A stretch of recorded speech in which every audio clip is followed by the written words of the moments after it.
तो चलिए दूसरा टॉप पर no change on Pakistan and terror financing.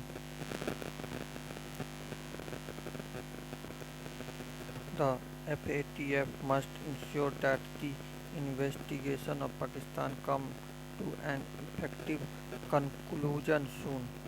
In a repetition of its decision over the past 3 years, the Financial Action Task Force (FATF) said that a member of the 39-member grouping voted to retain Pakistan on its grey list of jurisdiction under increased monitoring. The FATF, which evaluated country on effect to check terror financing and money laundering, also placed Turkey on the grey list and cleared Mauritius from it.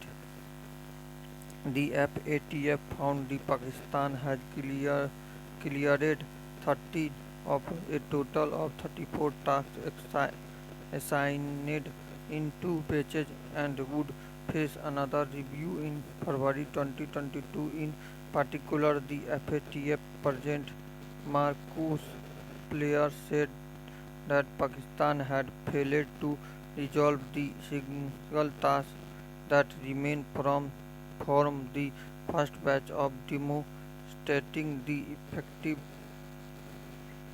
investigation and prosecution are being pursued against the senior leadership of United Nations designated terror group. From New Delhi perspective, the most significant of these are Jaish-e Mohammed (JEM) chief Masood Azhar, Lashkar-e Toiba elite chief Hafiz Sayyid, Dawood Ibrahim, and other command and control chief of terror group. The target India they have yet to be brought to justice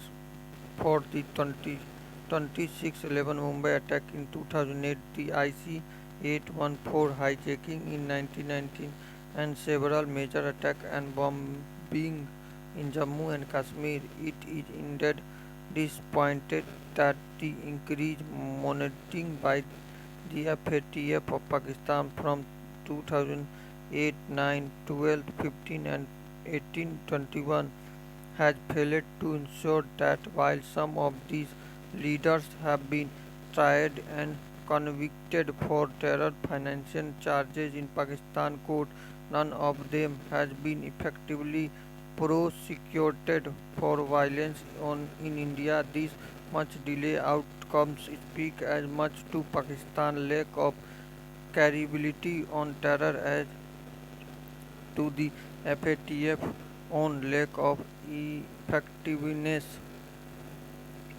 Despite Pakistan's failure to fulfill its task list, the FATF president has made it clear that they are not considering placing Pakistan on the black list as they say it continue to cooperate. On the other hand, the FATF has also said that it will not remove Pakistan from the grey list despite the country completing 26-27 of the original tasks it was assigned. The action opened the world body to accusation of politicians, the process both from those who would like to see tough action for non-compliance by Pakistan and from Pakistan itself, which has accused India of turning the technical process into a political one by targeting Pakistan. As a result, the FATF must stop kicking the proverbial can down the road. It must ensure that the investigation of Pakistan is not an open-ended process and is brought to a credible and effective conclusion at the earliest. In light of the development in Afghanistan and concern over the growth of transnational terror groups such as Al Qaeda and ISIL, as well as Jaish-e-Mohammed and LET Lashkar-e-Taiba, taking advantage of the Taliban takeover to build new safe havens and financial network.